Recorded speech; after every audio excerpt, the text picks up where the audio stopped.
but they're not paying any attention to the Constitution. The internal security forces are not your peacekeeping, UN peacekeeping troops. The peacekeeping troops are there to put down actual revolutions and wars. The internal security forces are there more for crime control and the rounding up of people. Predominantly, the MJTF police will be the national police force. And this is George Bush and Clinton and the rest of them have continuously pushed this arms control treaty because they have to disarm us in order to make this thing work. If you will recall, we discussed that in the constitutional crisis. The MJTF police means multi-jurisdictional task force police, and it removes all citizens from local, county, and state protections that you had under the law.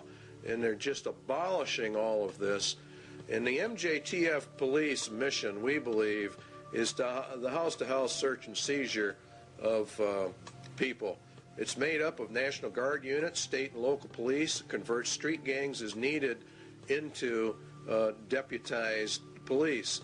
House-to-house search and seizure, separation and categorization of men, women, and children as prisoners in large areas. Now you have to understand that in order to liquidate the millions of people that Jesus Christ says are going to be liquidated, they have to plan this out long before it happens.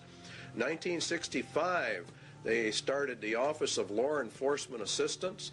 Then came in 1968 the Omnibus Crime Control Act, which converted the OLEA to the Law Enforcement Assistance Administration. They called, in turn, in 1971 for a regionalized police force.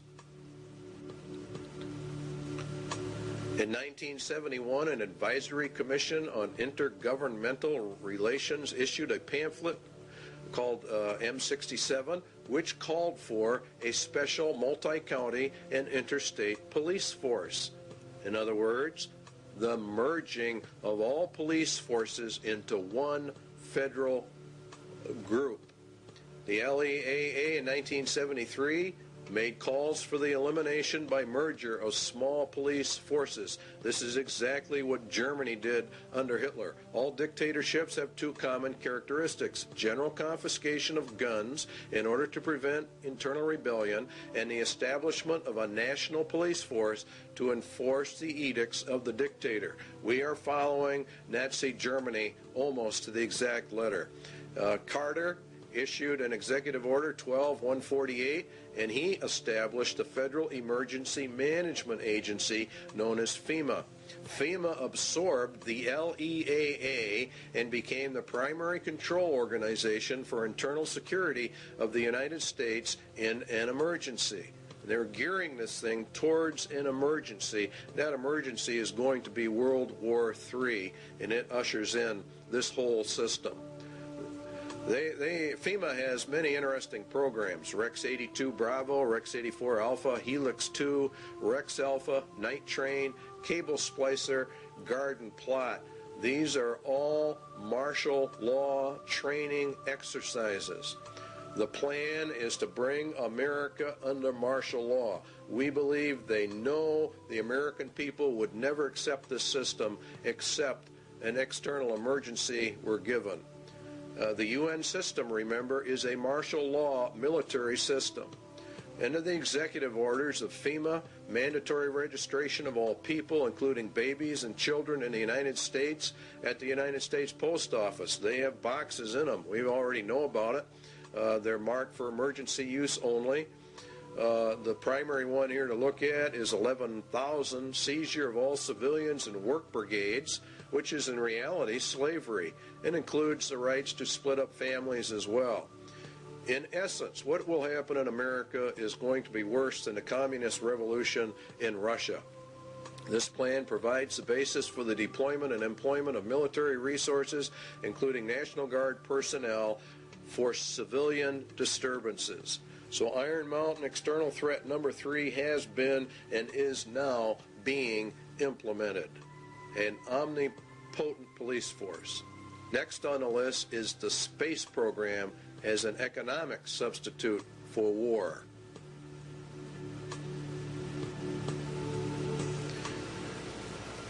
It is the development of a long-range sequence of space research projects with largely unattainable goals. It's a nearest modern equivalent yet devised to pyramid building and similar ritualistic enterprises of ancient societies. We choose to go to the moon in this decade and do the other things, not because they are easy, but because they are hard. Because that goal will serve to organize and measure the best of our energies and skills. Because that challenge is one that we're willing to accept, one we are unwilling to postpone, and one we intend to win, and the others too.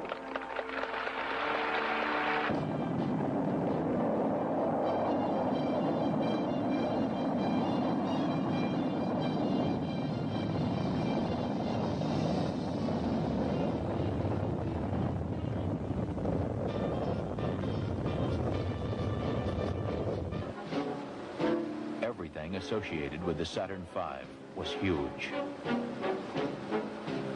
The rocket itself, the building where it was assembled, and the crawler transporter that carried it to the launch pad.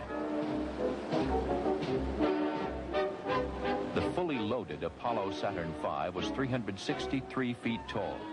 Its main engines alone generated 160 million horsepower, and its fuel pumps pushed fuel to the engines with the force of 30 diesel locomotives. As Saturn V lifted off Launch Complex 39 for the first time, it weighed more than 2,800 tons.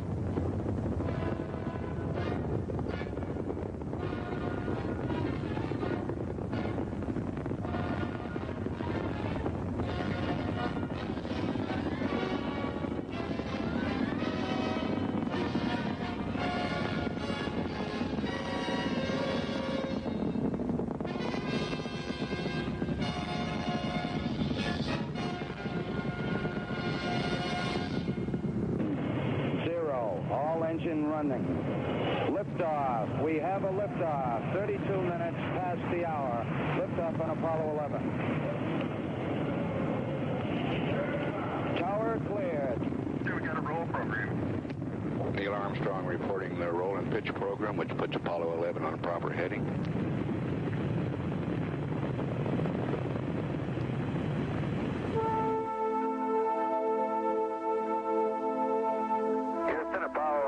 Calling you on the high gain. How do you read? Over. Roger, loud and clear on the high gain. Eagle, you're looking great. Coming up 9 minutes. We're now in the approach phase. Everything looking good. Altitude 4,200. Houston, you're a go for landing. Over. 40 feet down, 2.5. Picking up some dust.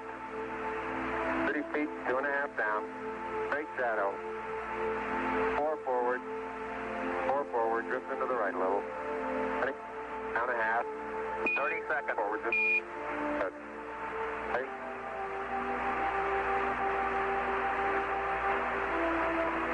Contact light. Tranquility Base here. The Eagle has landed. That's one small step for man, one giant leap for mankind. Across the country and around the world, the Apollo 11 crew were welcomed back as heroes.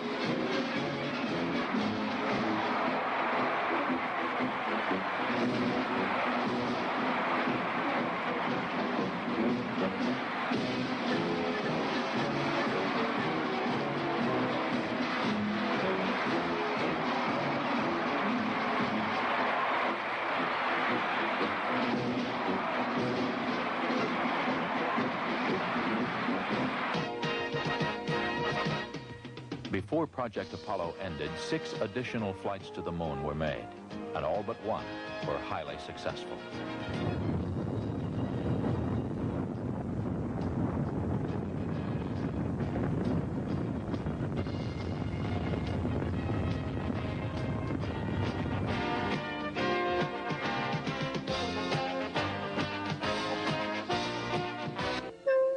Then ASTP, Apollo-Soyuz Test Project, a joint endeavor between the Soviet Union and the United States. The mission called for a mutual docking and crew exchange to develop the necessary equipment for international space rescues.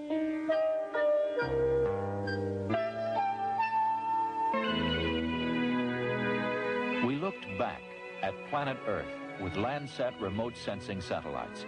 Crops, forests, pollution, all can be photographed in great detail to help us better manage our Earth's resources.